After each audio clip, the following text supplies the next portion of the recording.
Bismillahirrahmanirrahim. Alhamdulillahirabbil wassalatu wassalamu ala asyrafil anbiya'i wal mursalin wa ala alihi washabihi ajmain. Hari ini saya akan membentangkan kelompok 2 bertajuk konflik organisasi. Baik teman-teman, hari ini saya mau beritahu sama teman-teman konflik organisasi. Kata konflik organisasi dari bahasa Latin yang terdiri atas dua kata, yakni con, yang berarti sama-sama, dan frigo, yang berarti pemogokan. Dalam kasus umum bahasa Indonesia, kata konflik berarti pertentangan atau percekcokan. Konflik bisa terjadi pada diri seseorang ataupun dalam kalangan yang lebih luas. Dalam organisasi ialah konflik menjadi konflik organisasi. Keberadaan konflik dalam organisasi menurut Robin 1996 ditentukan oleh persepsi individu atau kelompok. Konflik harus dirasakan oleh pihak-pihak yang berhubungan dengannya. Apakah konflik tersebut memang ada? Itu adalah permasalahan persepsi. Jika tidak ada merasakan adanya konflik, pada umumnya konflik dianggap tidak ada. Tentu saja konflik yang dirasakan sebelumnya bisa tidak ada.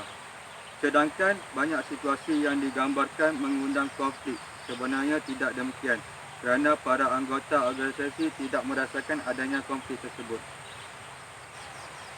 Kedua, pandangan terhadap konflik. Robin 1996 429 mengemukakan beberapa pandangan tentang konflik. Pandangan tradisional, pandangan hubungan manusia, dan yang ketiga pandangan interaksionis. C.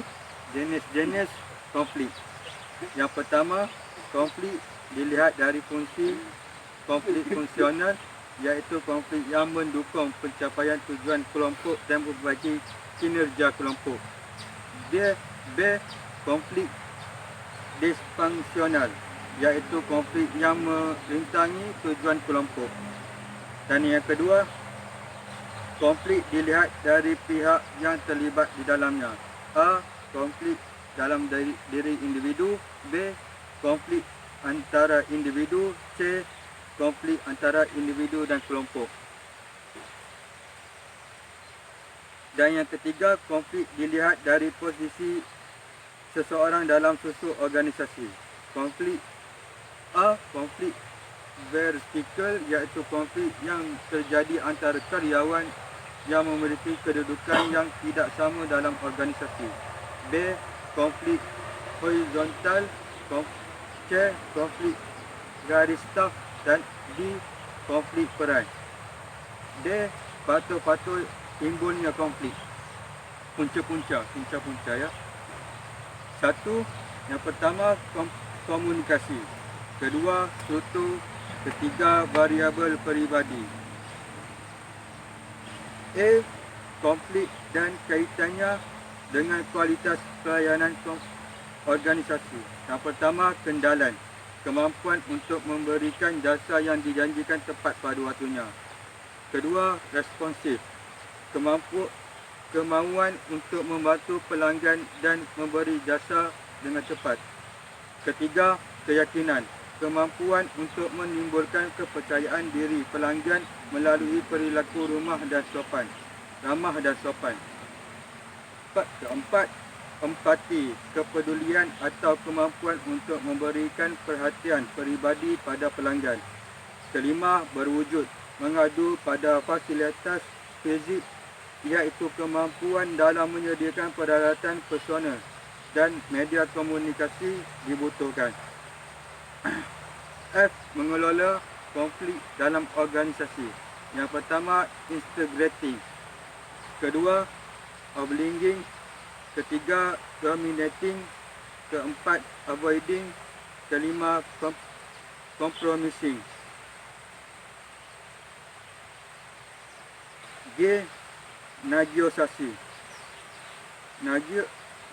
Negosiasi adalah kegiatan yang dilakukan untuk mencapai suatu keadaan yang dapat diterima kedua belah pihak. Negosiasi diperlukan dalam kehidupan manusia kerana sifatnya yang begitu erat dan filosofi kehidupan manusia bahawa setiap orang memiliki sifat dasar untuk mempertahankan kepentingannya. Negosiasi adalah pertemuan antara dua pihak dengan tujuan mencapai kesepakatan atas pokok-pokok masalah yang penting dalam pandangan kedua belah pihak, dapat menimbulkan konflik di antara kedua belah pihak. Ketiga, membutuhkan kerjasama kedua belah pihak untuk mencapainya. Dan saya mengakhiri dengan lafaz